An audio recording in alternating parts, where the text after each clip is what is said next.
What teacher's behavior should have landed them in prison?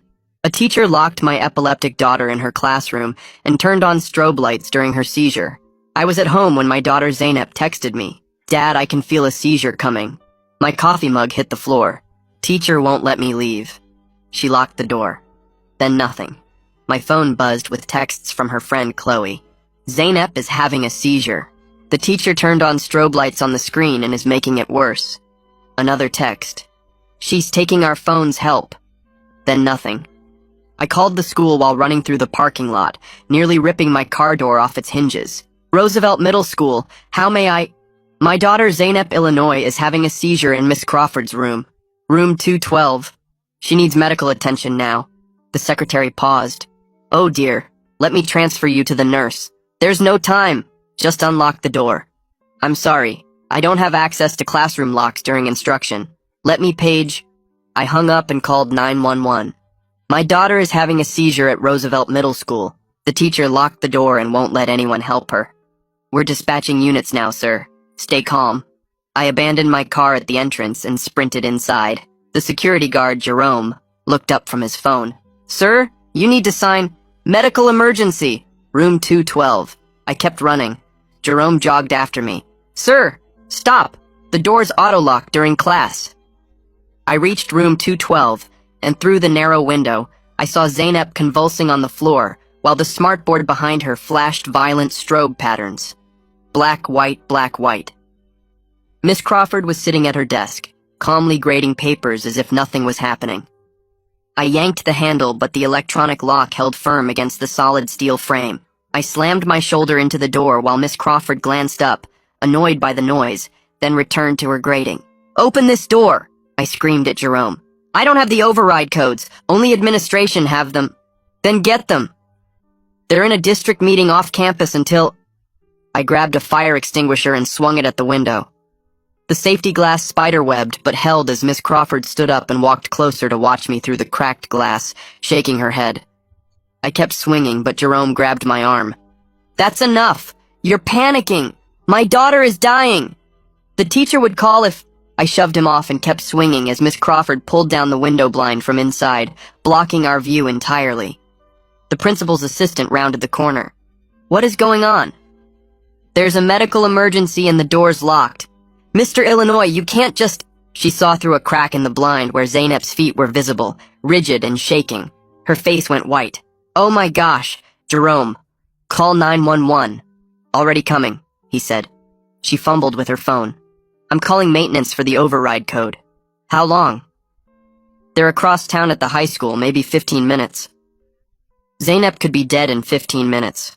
Her brain was dying right now, every second destroying more of who she was. The paramedics arrived in 11 minutes. Electronic locks, the lead EMT swore. We need the battering ram from the truck. As they ran back for equipment, I pressed my face to the cracked glass and saw Miss Crawford had lifted the blind slightly to peer out at the commotion, looking more irritated than concerned while my daughter lay dying behind her. The EMTs returned with a tactical door breacher and began slamming it against the lock. Boom, boom, boom. With each hit, Miss Crawford stepped back but kept her arms crossed, gesturing at the students to stay in their seats. The frame finally buckled, and we poured into a classroom that reeked of vomit. 3 students were on the floor, Zainab unconscious and gray-faced, 2 others still seizing. Kids huddled in corners, crying. Miss Crawford stood up from her desk where she'd returned during the break-in. This disruption is completely unnecessary. The EMT checking Zainab's vitals shouted, "She's in respiratory arrest." They started saving her life while another EMT worked on the other students. Miss Crawford approached us as they worked. These children worked themselves into hysterics. I was maintaining order until... You had seizure-triggering strobe lights on, I screamed. It's a biology presentation about neural pathways. These students are being dramatic for attention. Ma'am, step back, an EMT ordered, starting compressions on one of the other students. The principal's assistant was on her knees, holding a student's hand. Miss Crawford, why didn't you call for help? I don't reward attention-seeking behavior. If I called for help every time a student claimed to feel sick, we'd never get through a lesson. Jerome stared at the unconscious children, his radio shaking in his hand. I didn't know. I thought you were just another angry parent. I didn't know. They hooked Zainab onto tubes right there on the classroom floor. As they wheeled her out, Miss Crawford called after us. When she wakes up, we'll need to discuss her disruptive influence on other students. The principal's assistant grabbed Crawford's arm. You need to come with me. Now. I didn't see Zainab again until later that evening, when they finally let me into the hospital room. The nurses couldn't look me in the eye. When they told me her condition, I knew what I had to do next. The doctor walked in wearing scrubs that looked like he'd been in them for 20 hours straight. He pulled a chair next to my bed and started explaining in a voice that doctors use when the news is bad. Zainab had been without oxygen for too long during the seizure, and her brain took damage. The parts that control speech and movement were hit worst. She might never walk normal again or talk like she used to. My chest got so tight I couldn't breathe, but I made myself focus on what came next instead of drowning in it. I stepped into the hallway and called my brother, who works as a paralegal at a law firm downtown. My voice cracked when I told him what happened, and he went quiet for a long time. Then he gave me 3 names of lawyers who specialize in disability rights and education law. My hands shook so bad I could barely write the names on a napkin from the nurse's station. Back in Zainab's room, I started taking pictures of everything with my phone. Her face all swollen and the tubes coming out of her arms and the machines beeping around her. I pulled out my phone and screenshotted every text from earlier, including the exact times they came through. The nurses watched from the doorway, and one of them nodded at me like she understood exactly what I was building. A police officer showed up about an hour later with a notepad and asked me to walk him through everything. I showed him the text from Zainab saying she felt a seizure coming and Crawford wouldn't let her leave. Then the ones from Chloe about the strobe lights making it worse. He wrote everything down and said a detective would follow up soon, but the way he looked at those texts told me he knew this was bad. The hospital social worker knocked and came in with a clipboard asking if we needed help with housing or food while Zainab was here. I told her I wasn't leaving this hospital until my daughter did, and she brought me meal vouchers for the cafeteria and a blanket from storage. My phone buzzed with an email from the school district with some generic message about how they were reviewing the incident and committed to student safety. No mention of Crawford by name, and no apology for what happened. Just corporate words that made me want to throw my phone through the window. Then the messages started coming from other parents who heard what happened. Some said they were praying for us, and others started sharing stories about Crawford's classroom. One mom said her son had panic attacks in that class, and Crawford called him weak. Another dad said Crawford made his daughter stand in front of the class during a presentation, even though she was crying. I saved every single message in a folder on my phone. The principal called while I was reading through them, and his voice was all careful like he'd practiced what to say. He asked how Zainab was doing, but when I tried to tell him about the strobe lights, he cut me off. Said we should focus on Zainab's recovery right now and talk about the rest later. I put him on speaker and started recording on my other phone without telling him. That night I tried to sleep in the waiting room chair, but every time I closed my eyes, I saw Crawford sitting at her desk grading papers. My daughter was dying on the floor, and that woman just kept grading like nothing was happening. The image played over and over until I gave up trying to rest and just walked the hospital halls. Morning came, and the ICU attending physician asked to speak with me privately. She explained that the scans showed damage to multiple areas of Zainab's brain. The word permanent kept coming up, and each time it felt like getting punched in the stomach. Cognitive impairment was likely, and we wouldn't know how bad until she woke up and they could do more tests. I wanted to scream or cry or break something, but I pushed it all down because there was too much to do. The anger would have to wait because right now I needed to be smart about this. I needed to document everything and get the right people involved before the district tried to spin this into something else. My phone had 43 messages by then, and I hadn't even looked at social media yet. Someone had already posted about it in the local parents' Facebook group, and people were arguing in the comments. Some defended Crawford, saying she was a good teacher who cared about academics. Others were calling for her to be fired immediately. I stayed out of it for now, but took screenshots of everything, especially the comments from parents who'd had problems with her before. The nurse came in to check Zainab's vitals and adjust her medications while I sat there making lists on my phone. Names of witnesses and their contact info and what they saw. Timeline of events down to the minute based on my texts and call logs. Every single thing Crawford said when we finally got in that room. the way she called it unnecessary disruption while kids were seizing on her floor. My brother had texted me 3 names of lawyers who handled disability cases, and I called the first one, Geraldine Witt. She picked up on the second ring, and I told her everything that happened with the locked door and the strobe lights. She said she'd be at the hospital by 3 that afternoon. I went back to Zeynep's room and watched the machines keeping track of her breathing and heart rate. The social worker brought me a sandwich, but I couldn't eat it. Around 2:30, I got a call from someone named Ted Bryant, who said he was a detective with the police department.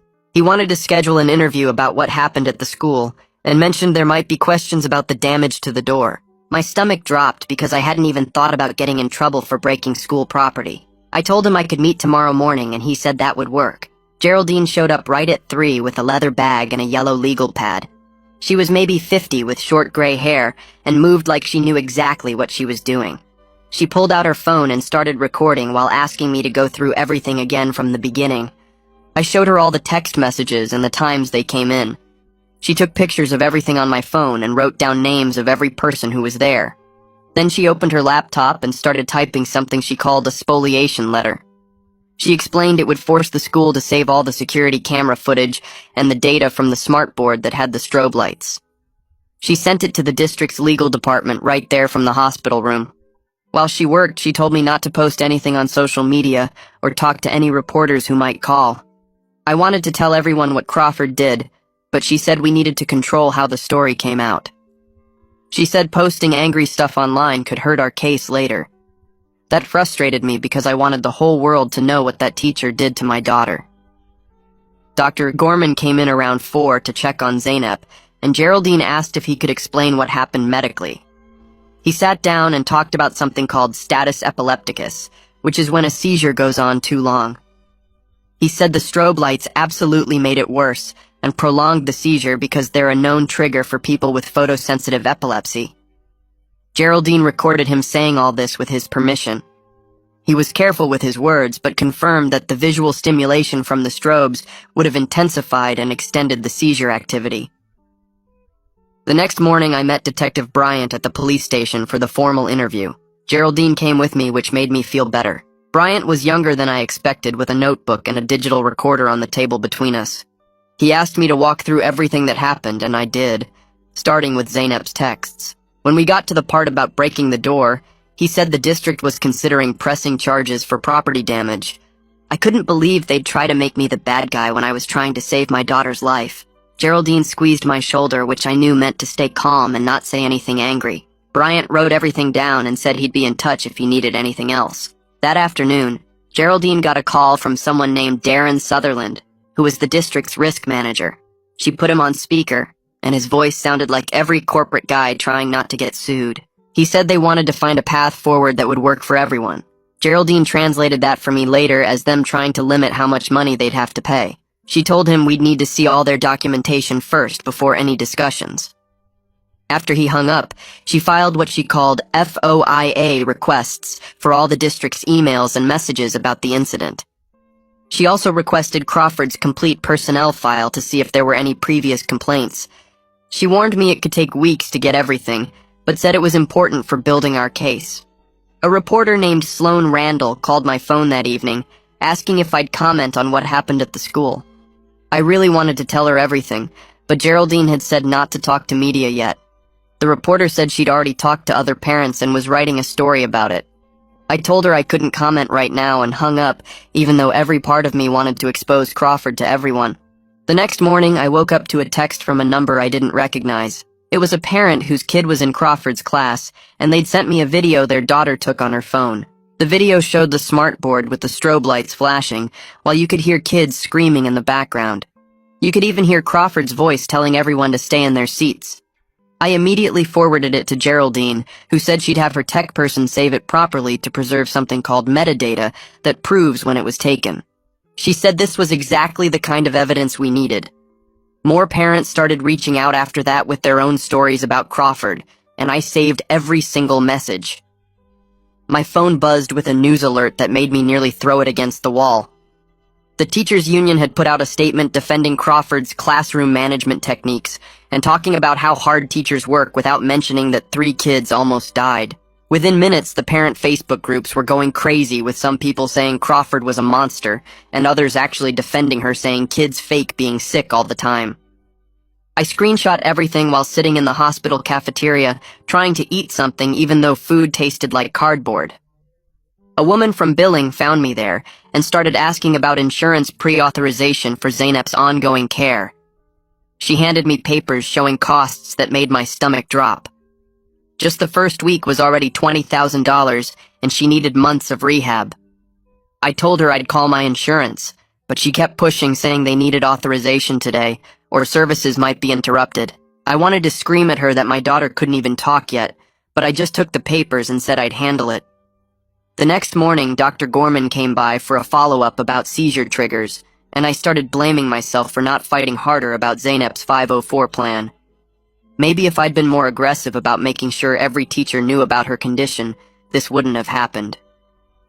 He put his hand on my shoulder and reminded me that all teachers get trained about photosensitive epilepsy, and Crawford absolutely knew what those strobe lights could do. 2 days later, Geraldine called saying the district wanted to meet with us and their legal counsel. We sat in a conference room with Darren and 3 other suits who kept saying they were concerned and felt regret, but wouldn't actually apologize or admit anything went wrong. They kept using words like unfortunate incident and miscommunication, while Geraldine took notes, and I dug my nails into my palms to keep from exploding.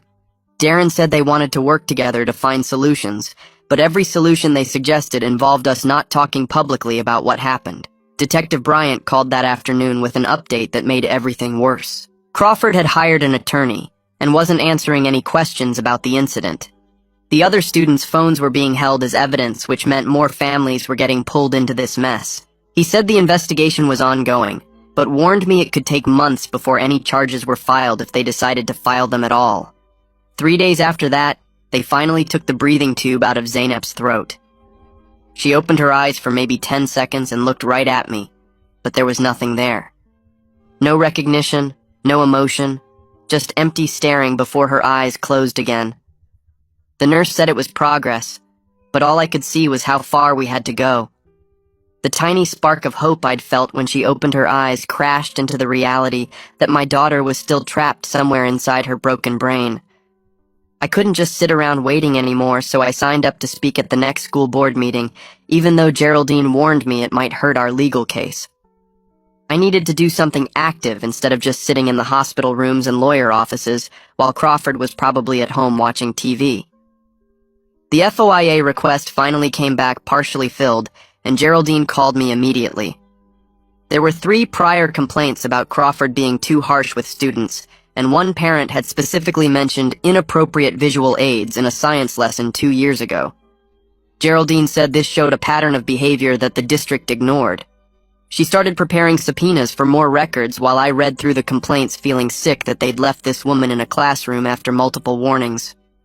Sloan published her article about emergency response delays caused by electronic locks in schools, and even though she didn't name Roosevelt or Crawford specifically, everyone knew what she was talking about.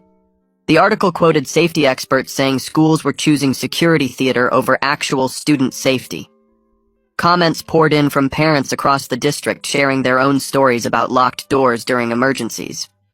The district spokesperson gave some generic quote about reviewing policies, but it was clear public opinion was turning against them. That same week, Darren called Geraldine with what he called a generous offer. He wanted to set up a restorative justice meeting where Crawford and I could sit across from each other and talk about our feelings with a mediator. The idea of sitting in a room while Crawford played victim and talked about how hard her job was made me physically sick. I told Geraldine to tell him absolutely not, and if he asked again, I'd make sure every parent in the district knew they wanted me to make nice with the woman who almost killed my daughter. Geraldine said my reaction was understandable, but we needed to stay strategic. The insurance company started denying claims, saying some of Zeynep's treatments were experimental, even though Dr. Gorman said they were standard care for brain injury. I spent hours on the phone arguing with people who'd never met my daughter about whether she really needed speech therapy 5 times a week. Every denial letter felt like another slap, while I watched other kids in the rehab unit making progress, and Zeynep still couldn't hold her head up without support. More families started reaching out, including one whose son was one of the other kids who'd had seizures in Crawford's room that day. They wanted to know if we were suing, and if they could join. Geraldine started talking about a class action suit, saying it would put more pressure on the district to change policies, not just pay us to go away. The thought of other families going through this same nightmare made me angry all over again. 3 days later, the mail carrier handed me a thick envelope from the school district. And when I opened it, my hands started shaking because it was an invoice for $3,200 for the damaged door and window from when I tried to save my daughter's life. I stared at the itemized list, showing replacement costs for the safety glass and electronic lock mechanism, plus labor charges and administrative fees, while Zeynep lay in her hospital bed, unable to speak. I took photos of the invoice and sent them to Geraldine, who called me back immediately saying she couldn't believe their nerve, but warned me not to pay it or respond until she reviewed our legal options. The next morning, Detective Bryant showed up at the hospital and pulled me into the hallway, where he explained that the district attorney's office was considering charging me with misdemeanor property destruction, even though everyone knew why I broke that door. He said he was trying to talk them out of it, but the school was pushing hard, and I might need to prepare for an arrest warrant, which made my chest tight because the idea of being prosecuted while Crawford walked free was making me physically sick. That afternoon, the rehabilitation team gathered in Zeynep's room with clipboards and evaluation forms and spent 2 hours testing her responses and abilities, while I watched her struggle to follow simple commands like touching her nose or squeezing their hands. The lead therapist explained that she'd need intensive speech therapy 5 times a week, plus physical therapy and occupational therapy for at least 6 months, just to regain basic functions, and even then there were no guarantees about how much she'd recover. They handed me a schedule that would basically mean living at the hospital and rehab center for the foreseeable future, while insurance fought us on every single session. 2 days later, I got calls from the parents of the other kids who had seizures in Crawford's classroom, and they wanted to meet about joining our lawsuit because their children were also having ongoing problems from that day. We met at a coffee shop near the hospital, where one mother showed me her son's medical bills, and another father described how his daughter was now terrified of any flashing lights and had developed panic attacks. Geraldine listened to their stories and suggested we consider a class action lawsuit, which would have more impact on forcing the district to change their policies rather than just seeking individual settlements. She explained how a unified case would show a pattern of negligence and make it harder for the district to claim this was an isolated incident. Over the next week, Geraldine and I worked on drafting a formal demand letter that cited specific violations of the Americans with Disabilities Act and Section 504 of the Rehabilitation Act, with detailed damages for medical costs and Zeynep's lost abilities. I spent hours writing about how my daughter used to play violin and run track, and now couldn't hold a spoon steady or remember her friends' names, and Geraldine incorporated these personal details to humanize the legal language. She filed it with the district and gave them 30 days to respond, while also preparing for the likelihood they'd reject everything and force us to court. Then something unexpected happened when an anonymous source sent Geraldine a PowerPoint presentation from a district training session just 2 months before the incident, specifically about photosensitive epilepsy and seizure triggers in classroom environments. The attendance sheet showed Crawford's signature, proving she'd been there for the full 2-hour session, where they covered exactly why strobe lights were dangerous for students with epilepsy. Geraldine immediately filed an emergency motion with the court to preserve all the smartboard data and electronic door lock logs before the district could claim the system's auto-deleted old records. The judge granted it within hours and ordered the district to provide full access to their IT systems for forensic recovery, which Darren fought but couldn't stop. A week later, I was home grabbing clean clothes when someone knocked, and I opened the door to find 2 people from Child Protective Services saying they'd received a report about a violent incident at the school involving property damage and needed to assess the home environment. They walked through our house taking notes and asking about my mental state and whether I had anger management issues, while I realized the district was trying to flip the narrative and make me look like the dangerous one. The CPS workers seemed sympathetic when I explained what actually happened, but said they still had to complete their investigation, which would take several weeks. The next day I tried going back to work because we needed the income, but after 2 hours my boss pulled me aside and mentioned I was running out of family medical leave time and would need to decide soon whether to take unpaid leave or risk losing my position. The pressure of choosing between keeping my job and being there for Zeynep's recovery was crushing me, and I sat in my car in the parking lot trying to figure out how we'd pay for everything if I lost my health insurance. 3 days later was Zainab's first physical therapy session, where they tried to help her stand with support bars, but her legs buckled, and she fell hard onto the mat, crying out in frustration. I had to leave the room because watching my athletic daughter unable to support her own weight was breaking me, and I found myself sobbing in the hallway until the physical therapist found me and sat down beside me. She didn't say everything would be okay or give false hope, but just sat there quietly until I could breathe again, then explained that progress would be slow and non-linear, but she'd seen kids surprise everyone with their determination. That afternoon, Geraldine called while I was watching Zainab struggle with basic motor exercises and said the district wanted to meet about a settlement offer. We drove to the district office 3 days later, where Darren sat across from us with a folder and slid papers across the table showing $30,000 and a complete non-disclosure agreement that would prevent me from ever discussing the incident publicly. The money would cover maybe 6 months of therapy, but signing meant I could never tell anyone what Crawford did to my daughter. Geraldine asked for time to consider while I stared at the papers feeling sick because we needed the money, but staying silent felt like letting Crawford win. The next week I signed up for public comment at the school board meeting and stood at the podium describing exactly what happened, while half the room applauded and the other half actually heckled me for attacking a teacher who'd been there 20 years. One parent yelled that I was trying to destroy a good woman's career over an accident, while another mother stood up crying about how Crawford had terrorized her son for months.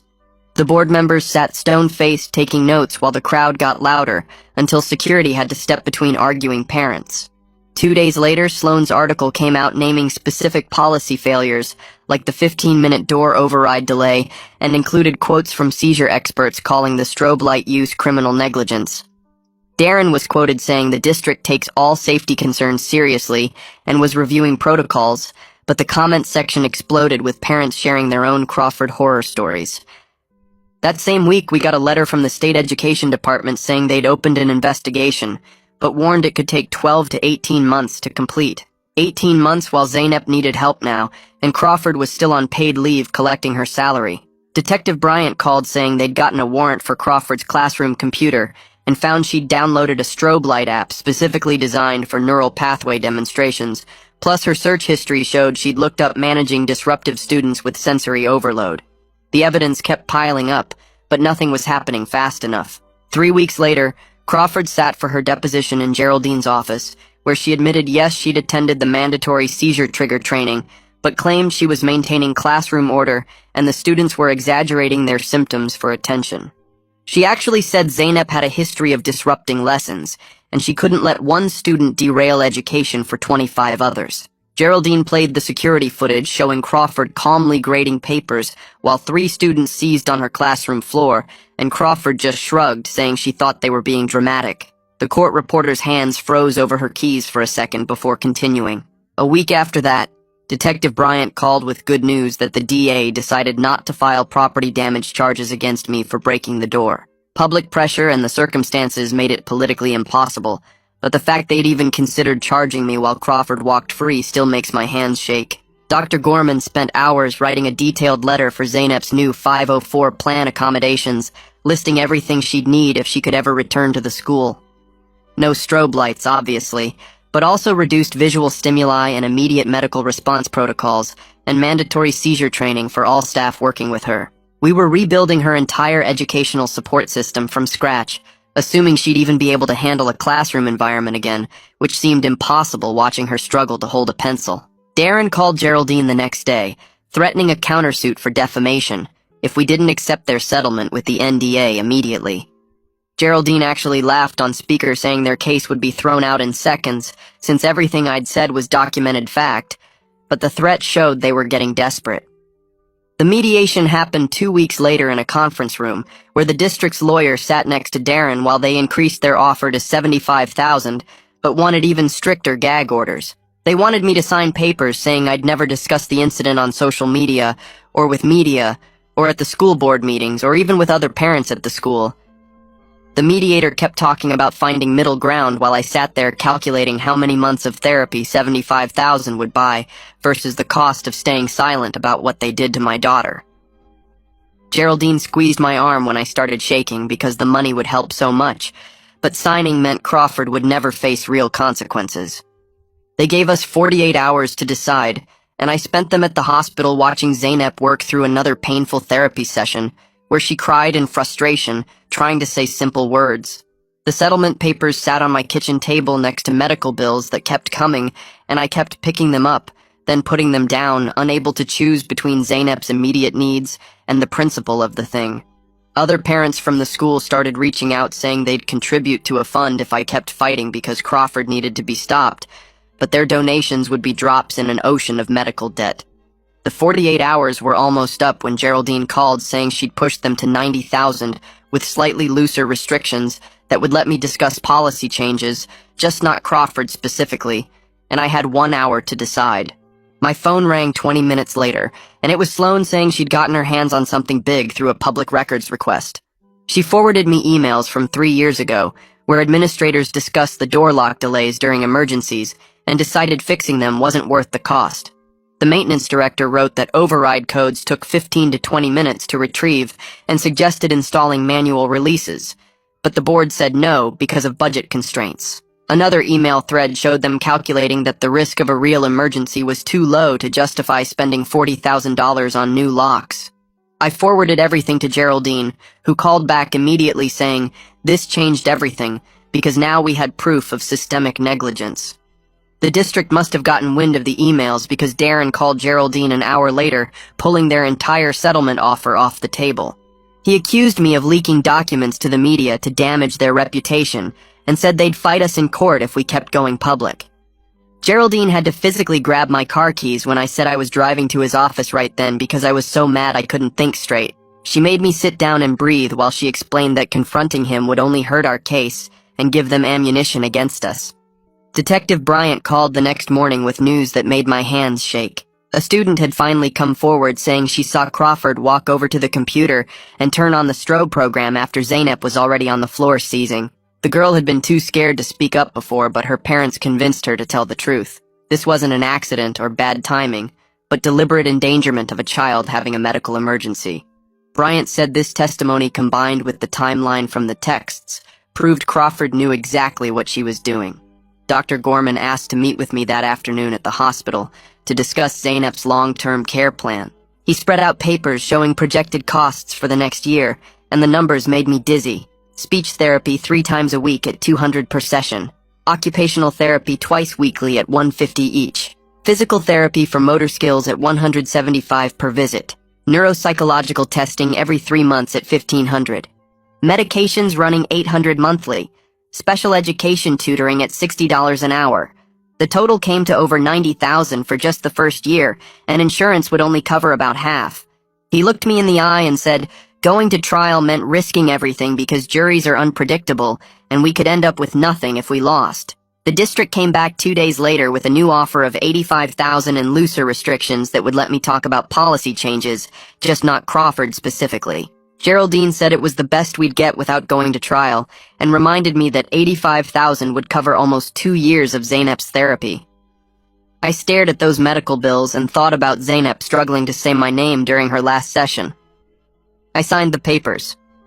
The State Education Board announced Crawford was placed on unpaid administrative leave while they investigated the incident.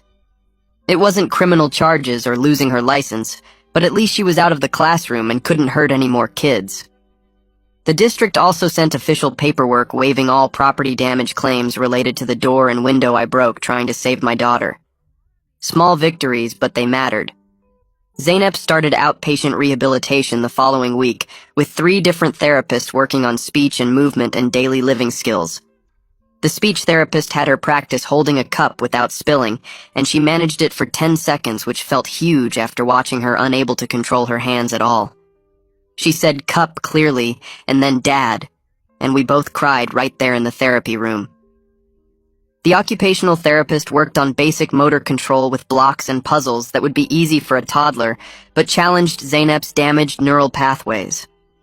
Every tiny improvement felt like a miracle after the doctors initially said she might never speak again.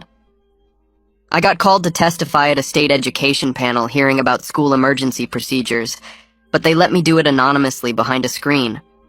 I told them about the 15-minute wait for override codes while my daughter's brain was dying. I explained how the security guard had no way to help even though he wanted to. I described watching through the cracked glass as Crawford ignored 3 students having seizures on her classroom floor. The panel members kept interrupting with questions and seemed genuinely shocked by the electronic lock delays.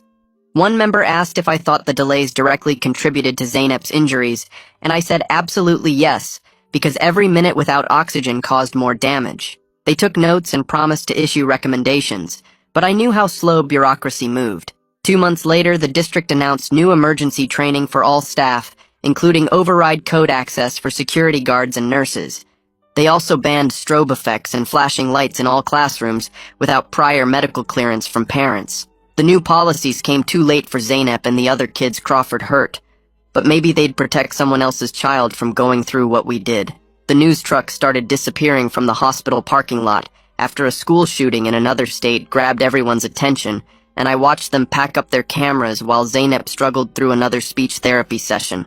Sloan sent me one last text saying her editor was moving her to cover the new crisis, but she'd check in when she could, and I knew that meant never, because that's how news cycles work. The online support groups that had been buzzing with outrage about Crawford went quiet as people moved on to fresher anger, and I felt weird about missing the attention, even though I'd hated every second of being in the spotlight. Geraldine called me into her office downtown, where the settlement papers covered her entire conference table, and she walked me through each restriction about what I could never say publicly about Crawford or the district. My hand cramped from initialing every page, while she explained how the money would be placed in a special needs trust for Zeynep's care, and I signed my name on the final page, knowing I was trading my voice for my daughter's future.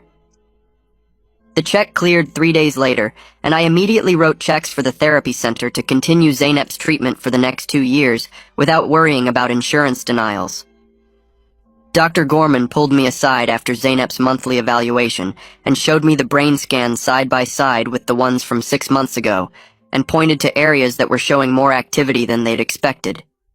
He said Zeynep was exceeding their initial projections, and her determination during therapy sessions was pushing her recovery beyond what they typically saw with this level of damage. I bought a leather journal that night and started writing down everything that happened from the first text to the settlement, because someday Zeynep would be old enough to understand, and she deserved to know the whole truth, even if I couldn't tell anyone else. I wrote for 3 hours straight, until my hand went numb, and I was only halfway through describing that day in the classroom when they broke down the door. The district called me about participating in their new emergency protocol committee, and my whole body tensed at the thought of going back to Roosevelt. But I knew if I didn't help design the system, then other kids might suffer. I parked in the visitor lot, and my legs felt heavy walking through those same doors where I'd run past Jerome 6 months earlier, and the hallway still smelled exactly the same, like floor wax and teenage anxiety. The committee meeting was in the library, and I helped them write procedures for medical emergency overrides, while trying not to think about Zeynep convulsing behind a locked door just 3 hallways away. They implemented everything we suggested, including panic buttons in every classroom that would automatically unlock doors and alert emergency services simultaneously. I heard through the parent network that Crawford had submitted her resignation letter the week before the state investigation was supposed to release their findings, and she'd already started working at a private tutoring center on the other side of town. Another parent told me she saw Crawford at the grocery store acting like nothing had happened and tutoring kids for standardized tests at $60 an hour with no background check required. The anger burned in my chest, but I couldn't say anything publicly because of the settlement agreement, so I just focused on Zeynep's progress and tried to let it go, even though letting go felt impossible. 6 months after the seizure, I was sitting in the rehabilitation center watching Zeynep work with her speech therapist on forming basic words when she looked right at me and said, "Dad," so clearly that everyone in the room stopped what they were doing. The therapist's eyes filled with tears, and she squeezed Zeynep's hand while I completely lost it and sobbed right there in front of everyone because that single word meant everything after months of garbled sounds and frustrated attempts. Zeynep smiled at my reaction and said it again just to watch me cry harder, and the therapist had to get me tissues while other parents in the waiting room pretended not to stare. Our days settled into a rhythm of morning physical therapy, where Zeynep learned to hold a fork steady, and afternoon speech sessions, where she added new words to her vocabulary, one painful syllable at a time. The occupational therapist celebrated when Zeynep managed to button her own shirt, even though it took 15 minutes and her fingers shook with the effort. We had doctor appointments every 2 weeks to adjust medications and monitor for new seizures that thankfully never came, thanks to better drugs and no more strobe lights. Small victories piled up, like Zeynep walking 10 steps without her walker, or saying a complete 3-word sentence, or remembering my phone number when the therapist quizzed her. The justice we got wasn't what I wanted, because Crawford still had her freedom, and the district never admitted real fault, but Zeynep was alive and getting stronger every day, surrounded by people who actually gave a damn about keeping her safe. That's all I've got for today. Appreciate you listening in. Feels like talking with a friend every time. Stick around and we'll do it again soon.